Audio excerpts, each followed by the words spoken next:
introducing Illusionary Mime. There'll be a lot more about this later, but just two principles are important today, the talk and the point fix. With those two principles, you can do an awful lot. The great thing about this art form is that it enables you to create vast environments where the audience is forced to focus on you as a person rather than the props and the set in your environment. The first thing that I want you to do is try just making a muscle, but really fast and crisp, like in the arm here. You see that little pop that happens when I flex all of the muscles in my arm. Try your other arm. See if you can do it with your abdominal wall. How about your thighs? How about the muscles in your neck to create a little movement in the head? How about the muscles across the chest?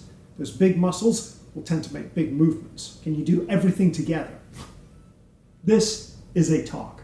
We're going to take that movement and add it to a point fix. A point fix simply means that I take an arbitrary point in space and I don't move it. I can move the rest of my body, but that space stays entirely still. So here's the exercise. Pinch a little air, and as you connect that thumb and index finger, make a little talk. Talk. Then keep that point fixed. Try moving your body. Then make another talk. Try moving your body and keep them both still. Make another one.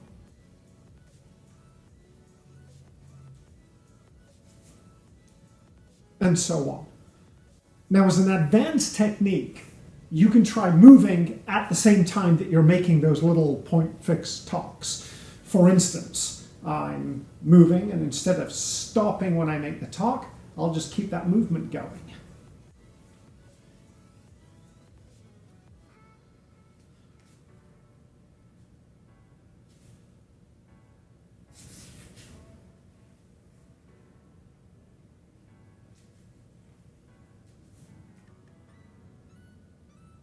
Here are a couple of things that you want to avoid.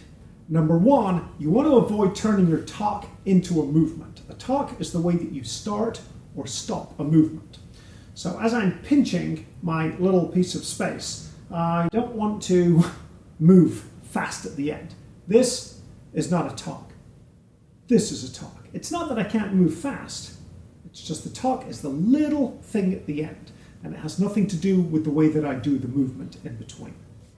One other thing that I want to be aware of is this idea of oppositional movement and making sure that I do the right amounts. For instance, if I have my point fixes over here and I'm going to move beyond them, what I'm really doing here is this movement of my hands. It's just that I'm doing this movement at the same time that I'm moving my body in opposition. So the movement of me cancels out the movement of my hands.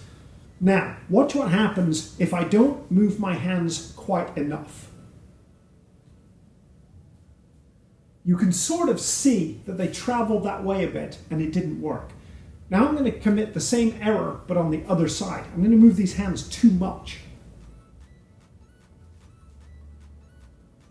You notice how it still kind of worked? That still was okay.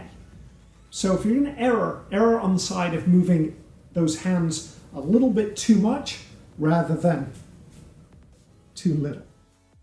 Another way of testing your accuracy with these point fix is to use either an object or a partner if you have one available.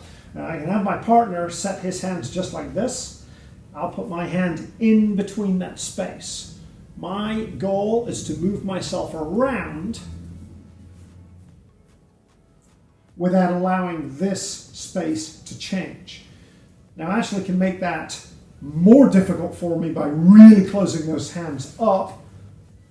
And if I get it wrong and touch his hand, then maybe he can go a little wider until my ability increases. The other thing that I can do is have my partner just put their hand up, and I'll put my hand up in reference to that, and then move within this space. It's actually quite difficult to be accurate here.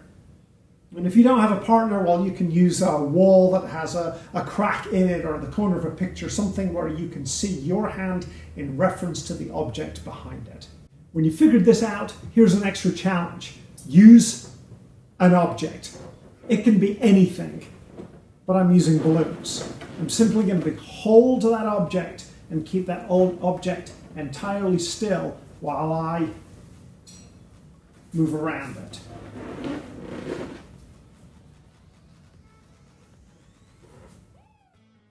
Creativity comes from setting ourselves arbitrary rules and guidelines and then trying to problem solve within them. Create something with whatever you have at hand. It doesn't matter what the thing is.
Don't forget to like, subscribe, and hit that notification bell. Oh, and if there's anything you've seen us do in our shows that you'd like to try, stick it in the comments below and we'll make a video about it.